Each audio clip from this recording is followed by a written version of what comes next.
Charlie चिड़िया अपनी बेटी गुड़िया के साथ घर की तलाश कर रही थी। वो एक जगह से दूसरी जगह अपना घोंसला उठाए घूम रही थी कि उसको एक रहने के लिए पनाहगाह मिल जाए। चार्ली घूम रही होती है कि उसको अचानक ही एक दरख्त नज़र आता है और फिर वो उस दरख्त के पास आकर अपनी बेटी गुड़िया से कहने लगती है। गुड़िया, ये जगह हमारे लिए महफूज है। हम यहाँ पनाह ले लेते हैं। मैं ये घोंसला दरख्त के ऊपर रख देती हूँ और कुछ दिन हम यहाँ रेस्ट करेंगे और फिर अपने लिए एक अच्छा और पक्का घर बनाने की कोशिश करेंगे। चार्ली वैसा ही करती है जैसा उसने सोचा होता है। वो उस दरख्त पर घोंसला सेट करती है और गुड़िया को ऊपर बिठा देती है और गुड़िया से फिर कहने लगती है। गुड़िया, अब मुझे अपने खाने की तलाश के लिए खुद कुछ करना होगा। मैं कोई काम ढूंढती हूँ। तुम इस जगह से मत हिलना और यहीं बैठी रहना। मैं शाम होने से पहले घर लौट आऊंगी। चार्ली ये कहकर गुड़िया को वहां से चली जाती है। गुड़िया अपनी माँ का इंतज़ार उसी जगह बैठकर करने लगती है। चार्ली अपने लिए खाने की तलाश और काम की तलाश में निकल जाती है।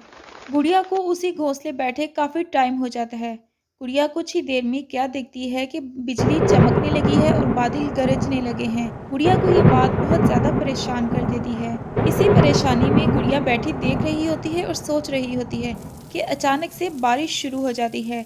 गुड़िया बहुत ज़्यादा खौफज़दा हो जाती है कि अब वो बारिश में क्या करेगी, लेकिन ना ही उसके पास उसकी माँ थी। गुड़िया अकेली अपने घोंसले पर बैठी थी। तेज़ और ज़ोरों की बारिश की वजह से गुड़िया का घोंसला टूट जाता है और वो सारा नीचे गिर जाता है और गुड़िया दरख्त पर बैठकर वहाँ पर परेशान हो रही होती है। दूसरी तरफ चार्ली को कोई भी काम नहीं मिलता और वो भी इधर से उधर काम की तलाश कर रही होती है कि वहाँ पर भी मींह बरसना शुरू हो जाता है। चार्ली को भी ये बात बहुत तकलीफदेह महसूस होती है कि वहाँ पर चार्ली की बेटी गुड़िया अकेली है और यहाँ पर चार्ली अकेली है।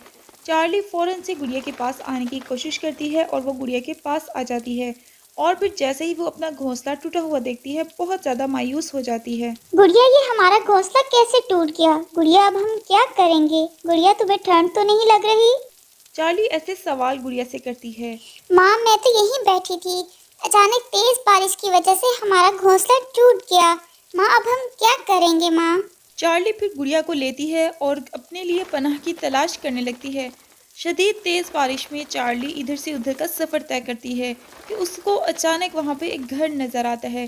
चार्ली उस घर के पास आती है और गुड़िया से कहती है। गुड़िया, हम इस घर में पनाह ले सकते हैं।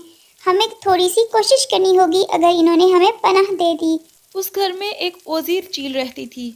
ओज़ीर चील मज़े से आराम कर रही थी कि उतनी ही देर में वहाँ पर चार्ली और गुड़िया उसको विंडो से देखते हैं और चार्ली फिर ओज़ीर चील से कहने लगती है। चील बहन, हमें पनाह दे दो। बाहर बारिश बहुत शदीद है। हमारा घर टूट चुका है। हमें आज़ाद पनाह चाहिए। ओज़ी चील जैसे ही चार्ली चिड़िया और गुड़िया चिड़िया को देखती है तो उनको अपने घर पनाह देती है और फिर वो उसके घर आ जाते हैं। ओज़ी चील फिर चार्ली चिड़िया से कहने लगती है। बहन, आप जितनी देर यहाँ पर चाहे रह सकती हैं। मुझे आपके यहाँ पर रहने पर कोई इतराज नहीं। मुश्किल में एक दूसरे के काम आना बहुत ही अच्छी आदत होती है और मैं आपकी मुश्किल में हमेशा मदद करूंगी।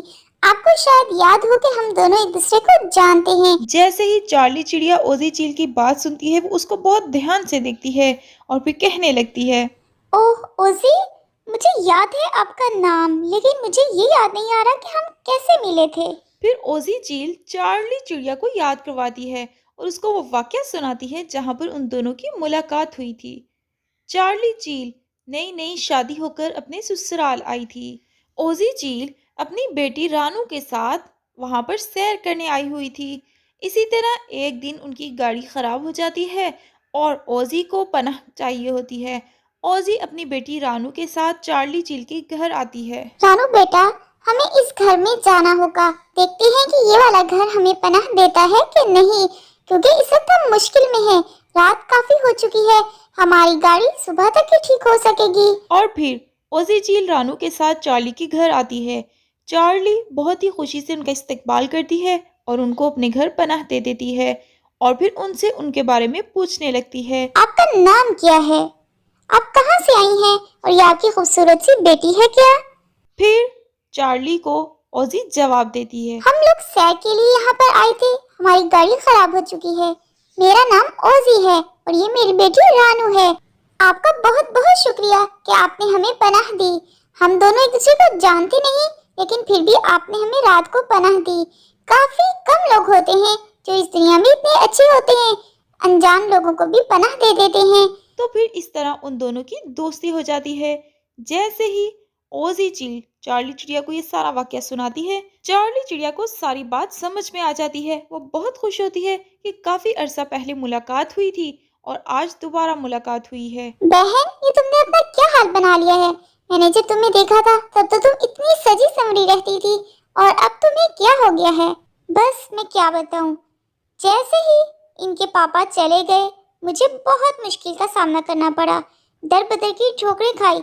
अब मैं इस इलाके में आई थी अपनी पनाह के लिए, और खाने की तलाश के लिए मैं गई तो पीछे से बारिश हुई और हमारा घोंसला टूट गया, इसलिए हमें पनाह चाहिए थी। ओजी चील चार्ली चिड़िया से कहती है, आप बिल्कुल भी परेशान मत हो। आपको पनाह का चाहिए, ये अपना ही घर समझे। मुझे आप दोनों की अशद जरूरत है। मैंने अपनी बेटी की शादी कर दी थी, वो बहुत खुश है। अब मैं इस घर में अकेली रहती हूँ, कभी बीमार पड़ जाती हूँ तो बस अकेले दिल नहीं लगता। आपको भी पनाह का चाहिए तो हम मिलकर रहते हैं इस घर में। आपको कोई मुश्किल हो तो मैं आपकी जरूर मदद करूंगी।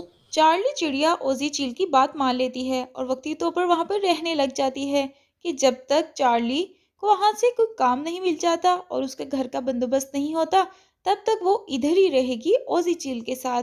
फिर इस तरह वो खुश हो जाती है। प्यारे बच्चों, हमें इस कहानी से क्या सबक मिलता है कि हमें हमेशा मुश्किल वक्त में एक दूसरे की मदद करनी चाहिए, जैसे ओजी चील ने चार्ली चिड़िया की और फिर चार्ली चील ने उससे पहले ओजी चील की थी। जब हम मुश्किल वक्त में अपने बहन भाइयों की मदद करते हैं तो इससे अल्लाह ताला बहुत खुश होते हैं और उनकी मुश्किल भी दूर हो जाती है।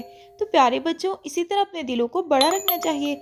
जब आपके इर्द गिर्द भी कोई मुश्किल में हो तो आप भी उसकी ज़रूर मदद करें। तो प्यारे बच्चों, इसी तरह की मज़ीद कहानियाँ देखने और सुनने के लिए इस चैनल को सब्सक्राइब करें, वीडियो को लाइक करें और अपने दोस्तों के साथ शेयर करें।